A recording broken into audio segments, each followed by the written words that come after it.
भारत में 500 अखबार छपते हैं। हर अखबार में लगभग 100 समस्या होती है। किसी अखबार में समस्या का मूल कारण और अस्थायी समाधान निकलता है क्या? जोर से बोलिए जरा। भारत में 200 चैनल हैं जो 24x7 न्यूज दिखाते हैं। वो समस्या दिखाते हैं या मूल कारण और अस्थायी समाधान दिखाते हैं? समस्या। तो बीमारी की चर्चा करने के बीमारी ठीक होती है या दवाई बदलने से? एक बात और, आपके बच्चे की तबीयत खराब है, आप डॉक्टर के पास जा रहे हो, डॉक्टर दवाई दिया 1 हफ्ते की, बीमारी ठीक नहीं हुई, दोबारा गए, डॉक्टर ने फिर वही दवाई दे दिया।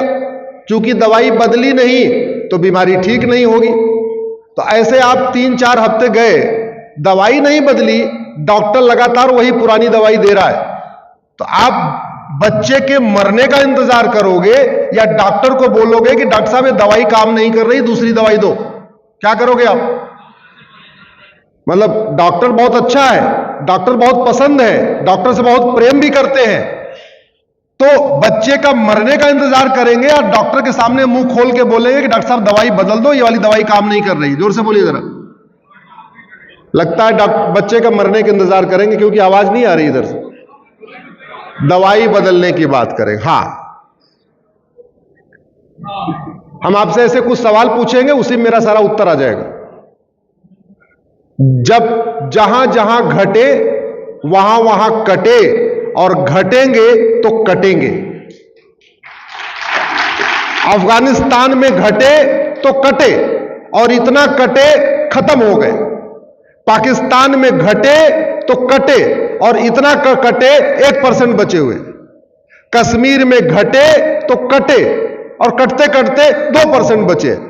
और ईस्ट बंगाल, जिसको बांग्लादेश कहते हैं, वहां घटे तो लगातार घटते गए, और घटते घटते फिर अब कटने का समय आ चुका है, और लगातार कट रहे। तो आज के एक अखबार की पहली खबर यह है कि बांग्लादेश में एक और पुजारी की हत्या, पहले पुजारी की नहीं, एक और, लगातार वहां हत्या हो रही है, बलात्कार हो रहा है, पिता के सामने बेटी का बलात्कार हो रहा है, बच्चे के सामने मां का बलात्कार हो रहा है, भाई के सामने बहन का बलात्कार हो रहा है, और पूरे परिवार के पुरुषों को पकड़ के उनके सामने महिलाओं का सामूहिक बलात्कार हो रहा है।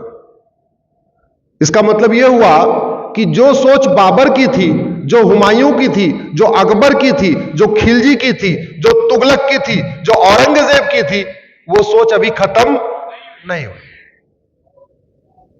इतिहास की बात करें, हमारे मित्र गुरु प्रसाद जी ने बताया, जो हरम रखते हैं ना, जो महिलाओं को बंदी बना के रखते हैं, उसको कहते हैं हरम, और जिसके पास हरम होता है उसको कहते हैं हरामी।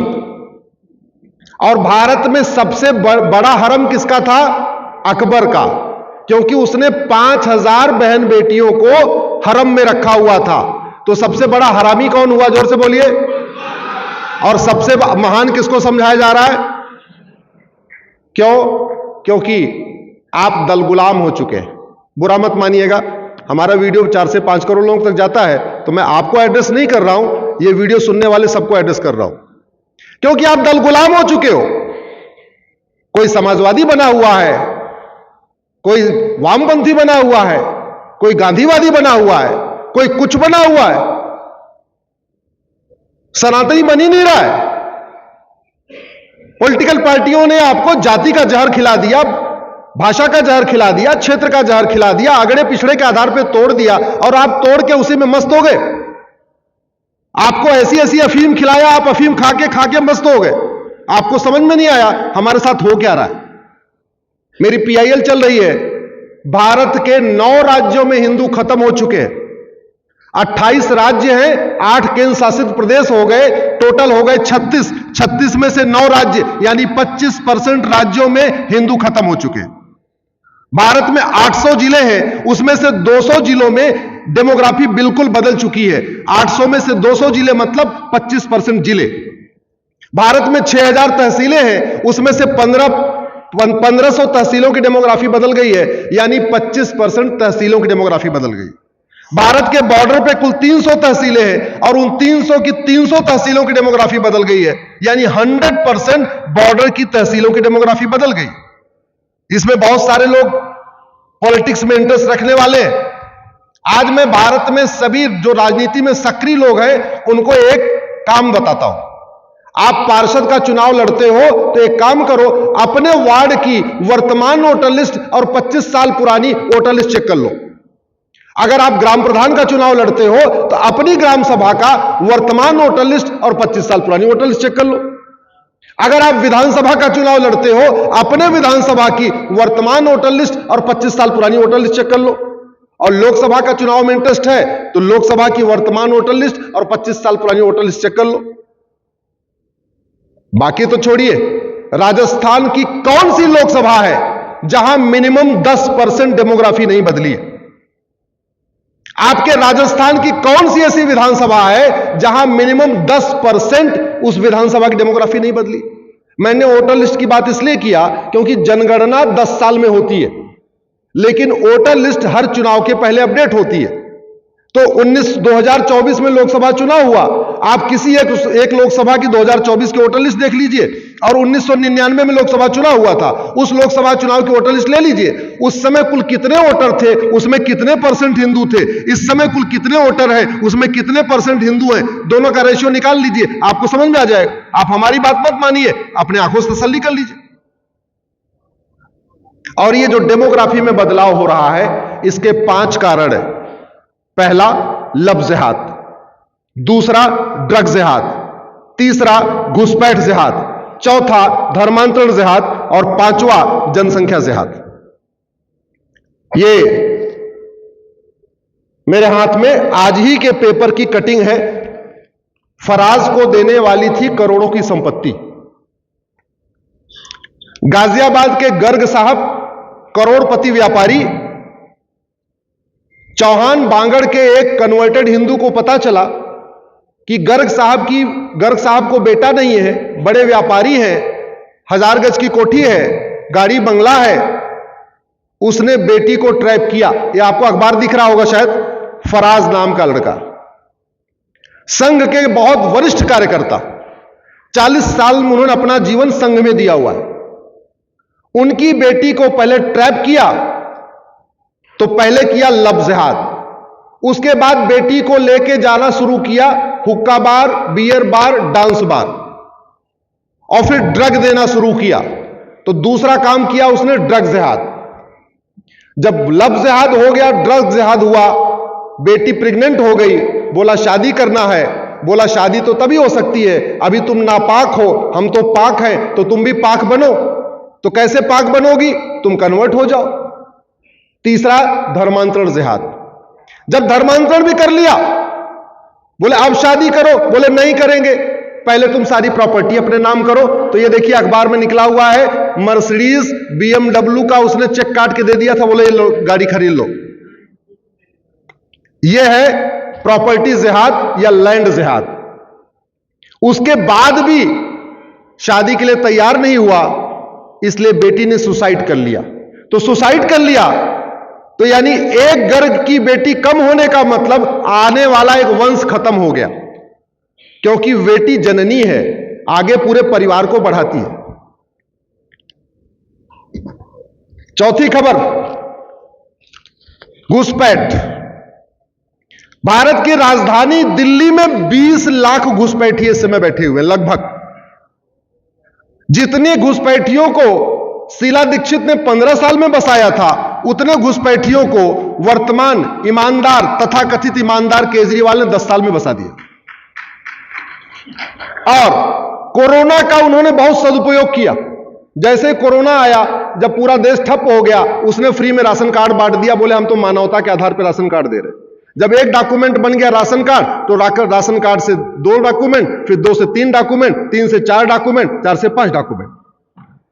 इसलिए मैं कहता हूं जो डेमोग्राफी बदल रही है, ये 5 कारण हमें समझना पड़ेगा। इसका मूल कारण है घटिया कानून। इसका अस्थायी समाधान है फास्ट ट्रैक जस्टिस सिस्टम।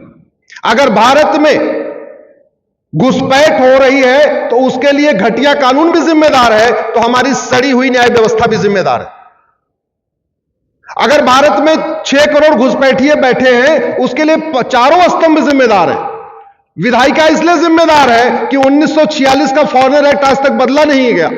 कार्यपालिका इसलिए जिम्मेदार है कि जो कानून हमारे पास है, बीएनएसए है, यूएपीए है, वेजिंग वॉर है, देशद्रोह है, गैंगस्टर एक्ट है, उसको भी नहीं लगा रही। न्यायपालिका इसलिए जिम्मेदार है कि उसको आतंकवादियों, अलगाववादियों, कट्टरपंथियों, जिहादियों के मानवाधिकार की चिंता ज्यादा है, घुसपैठियों को निकालने की ज्यादा इंटरेस्ट नहीं है। और खबर पालिका इसलिए जिम्मेदार है कि वो सुबह से लेकर शाम तक केवल ब्रेकिंग न्यूज ढूंढ रही है, टीआरपी ढूंढ रही है, लेकिन उसको इस बात की चिंता नहीं है कि भारत की डेमोग्राफी कैसे बदल रही है। और हम लोग भी जिम्मेदार हैं। क्यों? क्योंकि कोई जाति की अफीम खा के बैठा हुआ है, कोई भाषा की अफीम खा के बैठा हुआ है, कोई क्षेत्र की अफीम खा के बैठा हुआ है, कोई मर्सिडीज वाली अफीम खा के बैठा हुआ है, कोई बीएमडब्ल्यू वाली अफीम खा के बैठा हुआ है, कोई सोच रहा है मेरा फार्म हाउस बन जाए, मेरा 3 BHK का फ्लैट हो जाए, उसमें बैठा हुआ है। उसको समझ में नहीं आ रहा है इस मकान में, इस दुकान में कौन रहेगा। आप मुझे बताओ, जुलाई के महीने में बांग्लादेशियों को पता था क्या कि अगस्त में क्या होने वाला है? नहीं। या 1947 में राम जेठमलानी जी को पता था क्या अगले दिन भागना पड़ेगा? आडवाणी जी को पता था क्या अगले दिन भागना पड़ेगा? मनमोहन सिंह जी को पता था क्या अगले दिन भागना पड़ेगा? इंद्र कुमार गुजराल साहब को पता था क्या अगले दिन भागना पड़ेगा? मिल्खा सिंह, गुलजार, यश चोपड़ा, प्रेम चोपड़ा, सुनील दत्त, इनको पता था क्या अगले दिन भागना पड़ेगा? भागे कि नहीं भागे? भागे। एक मैं छोटी सी बात बताता हूं। जब ट्रेन चलती है ना, उसमें चालू डब्बा भी होता है, स्लीपर भी होता है, थर्ड एसी भी होता है, सेकंड एसी भी होता है, सारे होते हैं। चालू डिब्बे वाले के जेब में 100 रुपए होता है, स्लीपर वाले के जेब में 1000 रुपए, थर्ड एसी वाले में 10,000, सेकंड एसी वाले में 1 लाख, फर्स्ट एसी वाले के जेब में 10 लाख। ऐसा एक रेशियो मान लीजिए। सबसे अलर्ट होके किसको रहना चाहिए? जोर से बोलिए जरा। सबसे अलर्ट किसको रहना चाहिए? अरे जिसके जेब में 10 लाख है। और सबसे ज्यादा सोया कौन है जानते हैं? वही जो 10 लाख लेकर बैठा हुआ है। याद रखिएगा, मैं कड़वी सच्चाई बोल रहा हूं। अगर किसी को मकान पे कब्जा करना है तो वो 1 BHK वाले पे धावा नहीं बोलेगा, 2 पे नहीं बोलेगा, 3 पे नहीं बोलेगा। पहला धावा कहां बोलेगा? 4 बेडरूम 5 बेडरूम वाले पे। किसी के बहन बेटियों को कुछ करना है तो अगर 10 महिलाएं हैं तो सबसे पहले धावा किस पे बोलेगा? जोर से बोलिए। जो सबसे सुंदर है। कड़वी सच्चाई यही है। आखिर वैसे दरिंदों ने बाकी सबको तो नहीं किया, उन्होंने रानी पद्मावती को क्यों चुना? सुंदर थी, बड़े परिवार की थी, प्रतिष्ठित परिवार की थी। आप इसको समझ लीजिए। 2047 इस बात पर डिपेंड होगा कि हम अभी तुरंत जनसंख्या विस्फोट रोकने के लिए क्या कर रहे हैं, घुसपैठ रोकने के लिए क्या कर रहे हैं, धर्मांतरण रोकने के लिए क्या कर रहे हैं, ड्रग जिहाद रोकने के लिए क्या कर रहे हैं। क्योंकि ड्रग जिहाद बहुत बड़ा खतरा है। बड़े प्लान्ड वे में इंजीनियरिंग कॉलेज, मेडिकल कॉलेज, सारे यूनिवर्सिटीज में, कॉलेजेस में हिंदू और लड़के और लड़कियों को ड्रग दिया जा रहा है। आप कोई हुक्का बार चले जाइए, डांस बार चले जाइए, बियर बार चले जाइए, सट्टा बार चले जाइए या रेव पार्टी में देख लीजिए, 100% लड़के और लड़कियां हिंदू हैं। और उसमें जो ड्रग में नपुंसकता की दवा दी जा रही है, 1-1, 2-2 बच्चे हैं, वो भी ड्रग एडिक्ट हो रहे हैं। ड्रग एडिक्ट होते हैं तो पॉर्न एडिक्ट होते हैं, और 2-3 साल ड्रग ले लेते हैं तो नपुंसक हो जाते हैं। और बाद में क्या कहते हैं? मैं शादी नहीं करना चाहता। परिवार वालों को लगता है ज्यादा पढ़ लिख लिया इसलिए कह रहा शादी नहीं करूंगा। नहीं, वो नपुंसक हो गया है इसलिए कह रहा शादी नहीं करूंगा। मेरा मानना है ये पांचों जिहाद रोके जा सकते हैं, लेकिन ये पांचों जिहाद केवल और केवल कानून से रोके जा सकते हैं। मैं बात अपनी खत्म करूंगा। एक बात याद रखिएगा, धर्म की जय करने से अधर्म का नाश नहीं होता, अधर्म का नाश करने से धर्म की जय होती है। और अधर्म का नाश करने के लिए ही हमारे देवी देवताओं ने यहां पे अवतार लिया। परशुराम जी यहां भागवत सुनाने के लिए नहीं आए थे, परशुराम जी अधर्म का नाश करने आए थे। भगवान रामचंद्र यहां धर्म की जय करने नहीं आए थे, भगवान रामचंद्र यहां अधर्म का नाश करने आए थे। भगवान कृष्ण यहां धर्म की जय करने नहीं आए थे, भगवान कृष्ण अधर्म का नाश करने आए थे। गाय को रोटी खिलाना धर्म की जय करना है, गौ तस्कर को जेल में डाल के सड़ा देना अधर्म का नाश करना है। हमारे जितने महापुरुष हैं, हमारे जितने कथावाचक हैं वो धर्म की जय कर रहे हैं। मैं सुप्रीम कोर्ट में अधर्म का नाश करने की लड़ाई लड़ रहा हूं और यही जारी रहेगा।